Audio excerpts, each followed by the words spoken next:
అసహనం పరాకాష్ఠకు రాజ్యాంగం ఎంత గొప్పదైనా దాన్ని పరిరక్షించాల్సినటువంటి వ్యవస్థల అధిపతులు మంచి వాళ్ళు కాకపోతే పరిస్థితి ఏమిటి? శ్రీలంక, బంగ్లాదేశ్, నేపాల్ పరిణామాల తర్వాత మన దేశంలో కూడా ఇలాంటి పరిస్థితులు తలెత్తే అవకాశం ఉందా అన్న అనుమానం కొందరిలోనైనా ఏర్పడడం ఆందోళన కలిగిస్తుంది.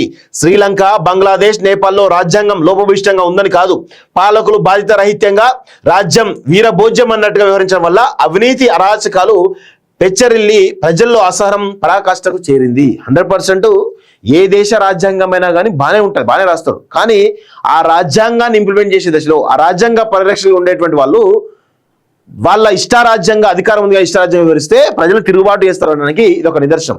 సో మన పాలకులు కూడా రాజ్యాంగం పర్ఫెక్ట్గానే ఉంటుంది, కానీ దాని ఇంప్లిమెంటేషన్ విషయంలో ఈరోజు భారతీయ జనతా పార్టీ కానీ ఇటు కాంగ్రెస్ పార్టీ కానీ వాళ్ళ ఇష్టారాజ్యంగా వివరిస్తే ఖచ్చితంగా అలాంటి తిరుగుబాట్లు రావడానికి అవకాశం ఉంటుంది.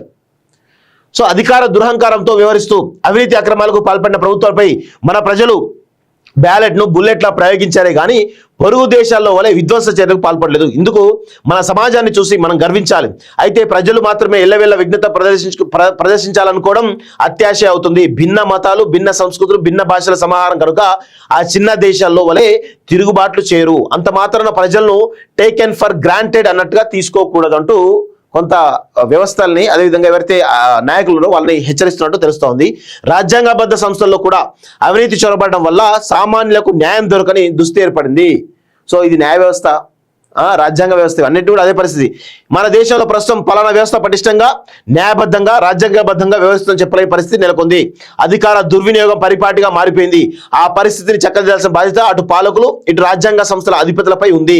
లేని పక్షంలో శ్రీలంక, నేపాల్, బంగ్లాదేశ్ల వలె కాకపోయినా మన దేశంలో మరో రూపంలో అశాంతి ప్రబలుతుంది అంటూ ఏబిఎన్ ఆర్కే చాలా అద్భుతంగా చెప్పిండు తన కొత్త పలుకులో. నిజంగా ఇది ఒక అద్భుతమైన ఆర్టికల్ అని చెప్పొచ్చు.